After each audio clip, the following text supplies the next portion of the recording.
tac, impeccable. Hop, voilà là. Et oui les gars, enfin le retour. Tout ça, ça m'avait manqué, toutes ces conneries là. De trucs à 2 roues, de wheeling, tout ça là.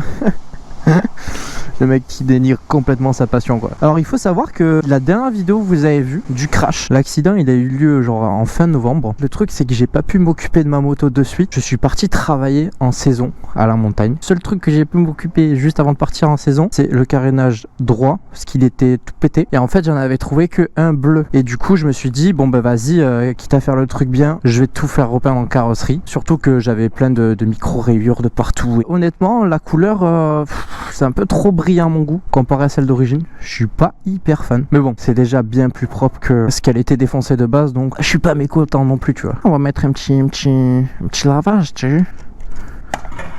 Partite. On va mettre encore une petite pièce pour le rinçage et ce sera bon.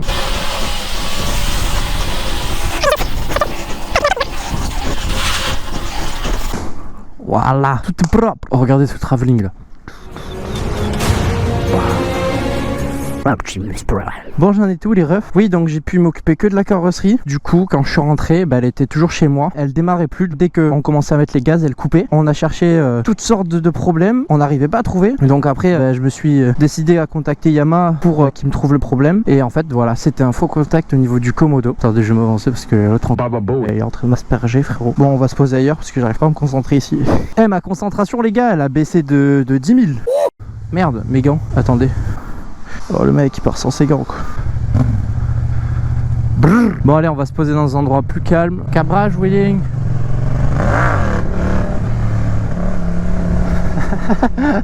Je l'ai fait flipper le vieux. Il a failli faire un infractus les gars.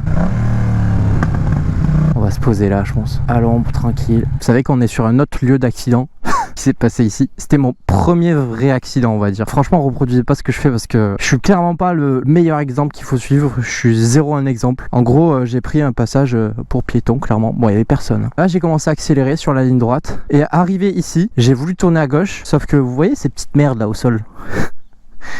Eh ben ça m'a fait zipper l'avant. J'ai glissé sur le côté et ça je vous promets hein, la vie de ma mère que c'est ma trace. Je crois que c'est mon cale-pied qui a frotté ici. Enfin en tout cas une partie de ma moto qui a frotté ici. Et là-bas aussi probablement. C'était juste avant d'aller au travail en plus. Je sais pas pourquoi j'ai fait ça, je suis vraiment trop con. Voilà, bon moi j'ai rien eu parce que comme d'hab j'avais le cuir et tout ça. Bon pas aujourd'hui les gars, mais comme je vous ai dit juste avant, je suis pas un exemple. Reproduisez jamais ce que je fais et jamais ce que vous voyez sur les vidéos. Écoutez vos parents et voilà, il faut s'en tenir à ça. Bon bref, pour repasser à l'histoire. Donc voilà, j'ai fait réparer le Komodo, j'ai fait la révision. Comme ça c'est fait, même s'il m'a bien fait raquer le bâtard. J'en ai eu pour 435, un truc du genre. Donc ensuite je suis allé la récupérer à Yamaha Avignon. J'ai quelques images, je vous les mettrai juste là. Je sais plus conduire. Putain les gars, premier tour de roue après plus de 5 mois. Oh là là les gars, c'est une dinguerie. J'ai beaucoup trop d'émotions qui me traversent là. Je suis énervé, je suis content à la fois. C'est trop bizarre. Alors j'étais un peu dégoûté en la récupérant parce que en fait moi mon objectif c'était je la récupère, je la revends. Sauf qu'en fait quand je suis passé au comptoir et que le mec m'a détaillé un peu tout ce qu'il avait pris en compte au niveau des dégâts partiels et même un peu plus grave au niveau de la moto, au final je peux pas la vendre parce que j'ai un gros problème. C'est au niveau de la butée de direction. Vous voyez ces petites choses là, et de l'autre côté elle est pétée. Et ce qui fait qu'on a un plus grand angle de braquage. Donc ça c'est un avantage. Sauf que le souci c'est que c'est hyper dangereux parce que tu peux te coincer les doigts au niveau du réservoir. C'est pas top et apparemment si je l'avais déclaré aussi à l'assurance, rien qu'avec ce petit bout de métal pété, il me déclarait la moto épave alors qu'elle fonctionne comme une horloge. Donc un peu le seum à ce niveau là. C'est pour ça que quand j'ai récupéré la moto je vous disais ouais je suis trop content mais je suis à la fois trop énervé et tout. J'étais mitigé, c'était un peu un sentiment chelou. Enfin voilà, en tout cas elle est là, il me l'a réparée, elle roule nickel. Je vais revenir du coup sur la vidéo de l'accident. Pour vous faire court, c'était clairement de ma faute. C'était pas les pneus, c'était pas le châssis de la MT, c'était tout d'abord ma conduite. Je roulais trop vite. Très clairement, c'était une route que je connaissais pas. Le virage il m'a surpris, c'était un virage très serré et le virage il est, vous savez, il remontait un petit peu. Je l'ai pris si fort que vous voyez même dans la vidéo, je rattrape mon collègue devant dans le virage et du coup ce qui fait que je dois mettre plus d'angle, encore un peu plus d'angle pour pouvoir rester dans ma trajectoire on va dire. Sauf que c'est pas une moto GP les gars, que j'ai grosse faute de ma part d'avoir roulé aussi vite dans ce virage. Et ensuite c'est clairement une moto pas faite pour ce genre de conduite on va dire un peu sportive. Les pneus que j'ai, c'est des pneus de ville qui sont hyper durs et qui accrochent que dalle. Après, au niveau du châssis de la moto, je suis pas un expert, mais je pense pas que ce soit le meilleur aussi. Alors déjà, au niveau des dégâts, si je me rappelle bien, ah, vous savez quoi, je l'ai noté. Bon, la ligne que j'ai repeinte d'ailleurs à la bombe, comment ça s'appelle, haute température, et qui ressort pas trop mal, je trouve. J'ai retiré les cale-pieds, du coup, vu qu'ils étaient frottés, j'ai mis des accessoires de cale-pieds pour boucher les cale-pieds. Ensuite, j'avais le clignotant avant droit qui était pété, je l'ai recollé avec de la glu. J'ai acheté du coup le capot de selle.